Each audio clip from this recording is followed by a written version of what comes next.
Welcome to my show, simply entitled Women Influencers. I am Veronica Malolos, CCIM, founder and CEO of the Capstack Group of Companies, providing commercial real estate development, brokerage, and property management services in the greater Orlando area. Today's guest is business strategist for faith-driven leaders and author of Promise Over Purpose, Danita Cummins. A wonderful episode. Please don't forget to hit that thumbs up button and subscribe below. I welcome your comments and please share with someone who can benefit from this podcast. Hello, Danita. How are you? I am well. Thank you so much. How are you? I'm great. Just came back from actually leadership development meetings and I feel so pumped up. It's just amazing. And I'm so glad that you're here with us today for this podcast. I think that we will have a lot of takeaways from your episode. So let's just jump right in. And I'm almost always interested in people's stories. So why don't you tell us about how you grew up in your environment and how you got to where you are today? Sure. That's a great question. I'll say I'm originally from Oklahoma. I joined the Air Force in 95. And so growing up, I tell people I come from a long line of ranchers and roughnecks and race car drivers. So those are kind of the three core disciplines or industries, that my family came from. My grandfathers were both farmers, and my father worked in the oil field, had his own company. So he worked in the oil field basically 7 days a week for 40 years. So I grew up in what I would say really hard and gritty, place, really hard workers. And so I appreciate that and value that very much now as I'm a bit older. But I joined the Air Force, and our life wasn't always easy. It was really hard. There was a lot of hard things in our family and in generational things that my parents brought into their marriage, which weren't always helpful. So all that to say, I left home when I graduated from high school, joined the Air Force, and ran off to save the world, or so I thought. Well, let me say thank you for your service, first of all. Oh, and it's always amazing how I've had guests who have joined the military and how deep their perspectives are because of it. So please continue. Thank you so much. Yeah. So I joined the Air Force, was a radar operator. Again, didn't have a job or really a plan, as most young kids do, and served in the Air Force for almost 9 years. I was active duty on 9/11. So I was actually working at Andrews Air Force Base right across the river from the Pentagon on 9/11. So very hard day, as we all know. And then deployed in January of 2002 with a group of people to support Operation Enduring Freedom. So I went right out the door in January of 2002 and was deployed for 8 months in support of that campaign. Where were you deployed? We actually deployed to Diego Garcia, and so it's a small island in the Indian Ocean, and we were providing communication support in support of the war and the bombing campaigns for the bombing aircraft. And at the time I was married and had a daughter. So she was 2 when I left and 3 when I came home. So that was really hard. And then stayed in the Air Force for a little while longer and then eventually got out of the Air Force and worked as a defense contractor for several years, got remarried, and then came into the military as a military spouse. So my husband retired after 20 years and we have 4 kids. And so we navigated that, I say, on a lot of popcorn and prayer. So we navigated 9 deployments. We moved 26 times, and eventually we arrived in North Carolina, which is where we now call home. Yeah, and from there, I think maybe you can tell us a little bit about moving into being an entrepreneur. Sure. Yeah. So I worked for the Department of the Air Force as a contractor, defense contractor, a lot of stuff on capability development and appropriations committees. And I say all the boring checklist contract things that make the military go. And then ended up working for special operations. So I worked 6 years as a Department of Army civilian, and then decided to take deferred retirement and do something new with my life. So joined industry and was there for a few years. And then, like many people during COVID, I was laid off, no notice. And so I had a decision to make. So kind of walked through that series and started my consulting and consulting business. And that entrepreneurial journey is a whole separate story. But so that's how I kind of landed here today as a business strategist and consultant and coach. And you are a consultant for. So I primarily do business strategy, and I work with small to medium-sized companies and nonprofits, mostly companies that are in the defense tech space. So I work with them to develop business pipelines. If they're trying to get into the defense acquisition system, they're trying to get defense contracts, or they have technology systems and their company they're trying to grow or scale. So those are the primary clients that I work for. 14 years ago, I started serving in bivocational ministry. So I actually have a nonprofit. So I'm the founder and director of a crisis pregnancy outreach center. And so I have a deep work in the faith community and in the nonprofit sector. And so part of my consulting is working with those nonprofits that are trying to grow or scale their organizations. So it allows me, because of my experiences, to see government sector, what does that look like? Private sector industry, what are the challenges that those business leaders are navigating?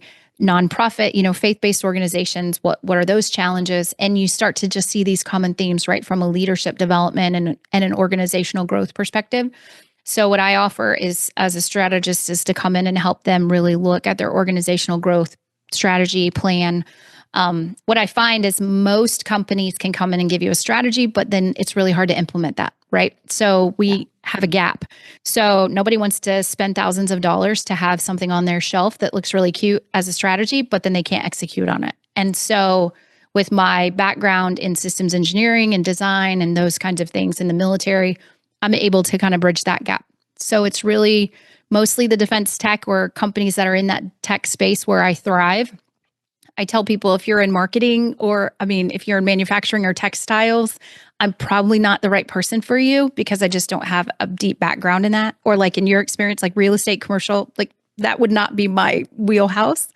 But if you are in that space where you're in technology-driven organizations, or anything like that, or working in and around the defense space, then I definitely thrive in those spaces. Wow, it's pretty amazing how you went from military to the defense industry and now consulting for the defense industry and also in the nonprofit sector. And you're right, a lot of organizations have a lot of great ideas, strategies, but not necessarily knowing how to operationalize their strategies. Right. And people like you, for instance, or companies like what you have, are simply essential in moving them along to get to the end goal. So thank you. What a great story.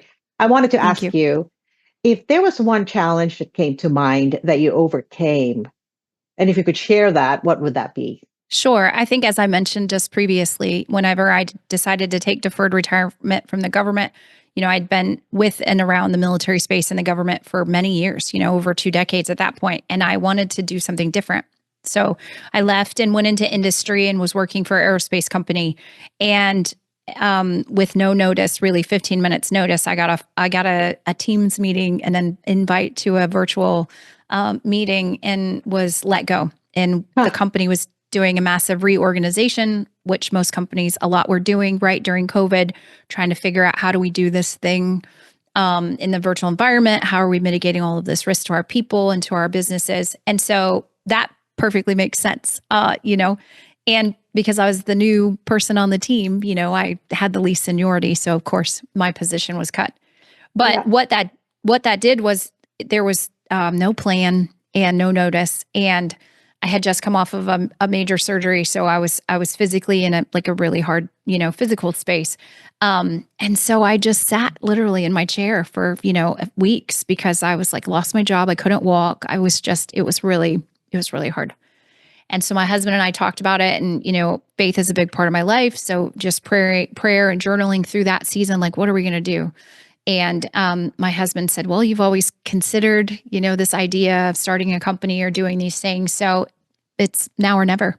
And so I have a great group of mentors. So I'm a huge advocate for business coaches and mentors, right? Because we never can see inside ourselves the way others can see and equip us and empower us and speak life into us. And so I'm a huge advocate for having that tribe of people who can really hold space for you.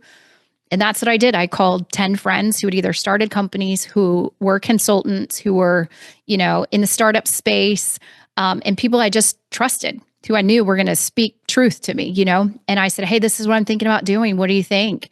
And they all gave me their perspectives, and I truly still value that. That was 4 years ago, but man, I think back now, like that was probably the best thing I could have ever done, was to just sit with these people and say, is it possible? Like, is this something that I could even do? And so I did. So, the fall of 2021, we launched our consulting company and kind of never looked back. So, Wow, that's really great. And the truth is, you're right. We have to look outside of ourselves to be able yeah. to get this energy and focus Mm, that we so desire because we just can't find it in ourselves at that particular moment. So right. wonderful. So let's talk about influence and Okay. how perhaps there is something that you're most proud of that has impacted others that you can talk a little bit about. Sure. I will say that for me, I think the thing that I'm the most proud of, or the thing that I see today, um, like seeds sprouting and they actually come to real life, right? Like right in front of you, you can actually see a tangible impact, is the work that we've done in the ministry and in the nonprofit. So 14 years ago, I started serving in that space in the crisis pregnancy ministry, in the industry, so to speak. And we have an outreach center. Last year, we had 37 families. We celebrated, the birth of 17 new babies, like that. Wow. There are women who I'm literally sitting with every single week, and their families, and we're holding space for them, and we're equipping and empowering these women. We're helping them find jobs. We're helping them overcome really hard trauma, human trafficking, abuse. We're helping them with homelessness. We have a woman who was homeless, and we just helped her get a house and get established right before her baby was born a few weeks ago. We have another woman who's disabled, and she has children, and we're helping her, find ADA compliant housing. It's just, there's no other thing. I think if I ever had to say, there's nothing else in my life where I literally see just this hand where it's like the beauty of it, right? The hardness of it, the suffering of it, all of the things that are all wrapped up into it. But when you're standing on the other side, you're standing next to someone, you're holding their hand, or you're handing them a package of diapers, and you're holding their baby sitting on the floor as they're trying to find clothes. Like, there's nothing else in my life, other than my own children, which of course I would never put them above, right? Being a mom for sure. But yeah, that's the thing that just still every day just blows me away. Yeah, and that's so very inspirational.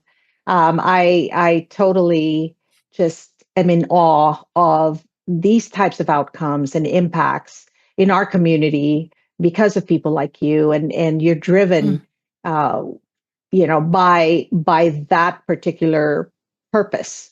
So, Danita, if there was one piece of advice that you could give our audience today, what would that be? I would say that there are thousands of promises that God has for us for our life.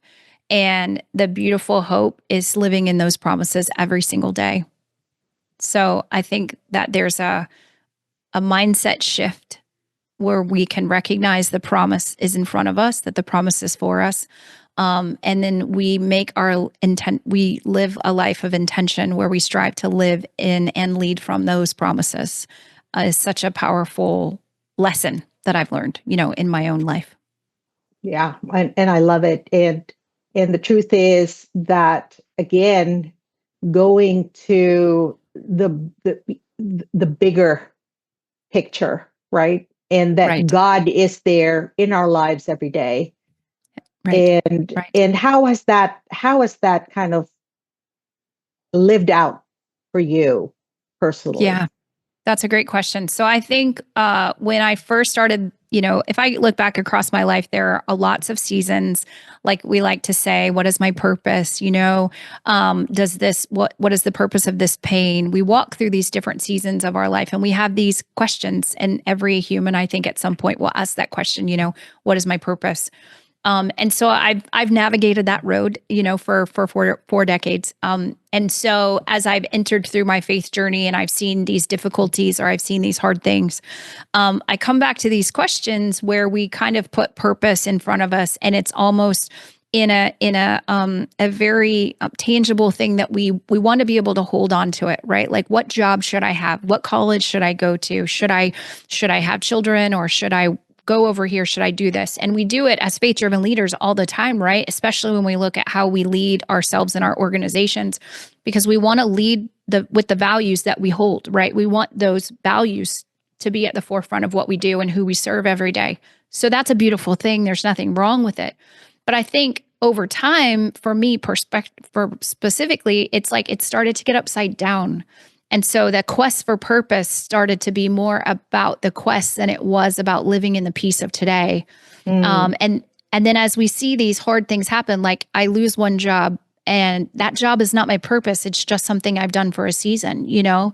mhm. Or if painful things happen, you know, or friends that I have cancer or babies die. Like these are hard stories that I've walked through. And I just continue to go back to the place of, is there something greater or deeper that we can hold on to as people of faith that really will sustain us and give us that true peace that we're really searching for? And that's really where the promises came from. So it was really this lesson for me and journey of just trying to see if I don't have a purpose answer, there may be a divine purpose, which I truly believe there is, right? I do believe there's a divine purpose, but I'm not always going to know the answer to that. I don't get the answer to why, what is my purpose or what is the purpose of this thing question. So what's the alternative answer? And for me, it was the promise. And for me, it's God's promises. And when I started to really learn that, I started to see them everywhere. And that's really the ownership that I think I hold, right? I hold on to the promises, and then God is sovereign and holds on to the purpose. And it is a radical shift, I will admit, right? Because like you said, leadership, we're all about purpose and purpose-driven life and all these things. And there is a purpose, but we might not always know the answer. And so how do we still find the peace of knowing that we're still being a good steward every single day, you know? And so I believe it's, you know, it's living and holding on to the promises. That's where we find true peace. I love that perspective because you're right. Most organizations actually want to define their purpose, or a person would define their purpose and search Sure. for that purpose. But most of everything that we are looking for, God already holds. And you're Yeah, absolutely right. He has these that's right. promises. And That's right. so if we look at the promise rather than try to define our own purpose, I think we get led to it. I love that, Danita. Oh, I thank you. love it so much. All right. Well, Thank you. we've come to the portion of our interview where you get to ask me a question. Yes. Okay. So, with your vast experience that you have and all of the different organizational growth and challenges and leadership development that you've seen over your years, but what is the one thing that you would offer as a resource for people who are trying to really get clarity and focus on scaling their business? So, one of the things that I really learned from the Wharton Executive Program, Scaling a Business to Unicorn Status, is backcasting. And I Mm, don't know if you've heard that term before, but most mm-mm. people know forecasting, right? Sure. So you forecast your revenues, you forecast your, I don't know, your plans, and then you are able to drive that towards the end. But this is a different concept. It's backcasting. And it's almost like begin with the end in mind. So if Mm, your vision is a certain number, let's just say $110 million in revenue, then right. and if you think that you can achieve that in 10 years, which might be lofty, but then you backcast it to where maybe on the seventh year you've accomplished this number and so much of your scale that you have successfully achieved, and then continue to backcast it all the way to the present. It gives Mm, you a really good roadmap to how you see the end, or at hmm. least the most immediate end. In this case, if it was 10 years or 20 years, because that gives you a bigger view of, rather than forecasting, right? Because you're Sure. limited in forecasting with what is present and how you grow it. Hmm. Whereas backcasting actually does the reverse. So I thought that was pretty eye opening and pretty valuable. That most entrepreneurs would probably not think that way, but it's just totally different mindset. So that would be the one Yeah. thing that I would share with the audience as far as your question. And thank you for that. That's really a challenging question, but yeah, I appreciate that. Oh, But you're welcome. That was good. thank you so much for being here today. I think that you are one of the most motivational and certainly inspiring guests that I've had, not just because of your story, but just the way that you've really just internalized and then share with others kind of your principles and your values and holding on to the promises that allows you to find your purpose. I think that's pretty amazing. So tell us, Danita, how if somebody in the audience wants to connect with you, what is the best way to do that? Sure. I have my website, which is danitacummins.com. So they can definitely connect with me there and they can find more information about my consulting and my coaching services. And also the book that I've written, Promise Over Purpose, Unveiling the Path to a Peace-Filled Life. So they can get all those resources there. That's probably the best place. And then I'm on all the socials as Danita Cummins. So super easy to find me. That's awesome. Well, I want to wish you all the very best. And I really thank you for the opportunity to be on our podcast today. And I hope to cross paths with you in the future. Yes, me too. Thank you so much for sharing space with me today. It's very kind. Thank you. Thank you.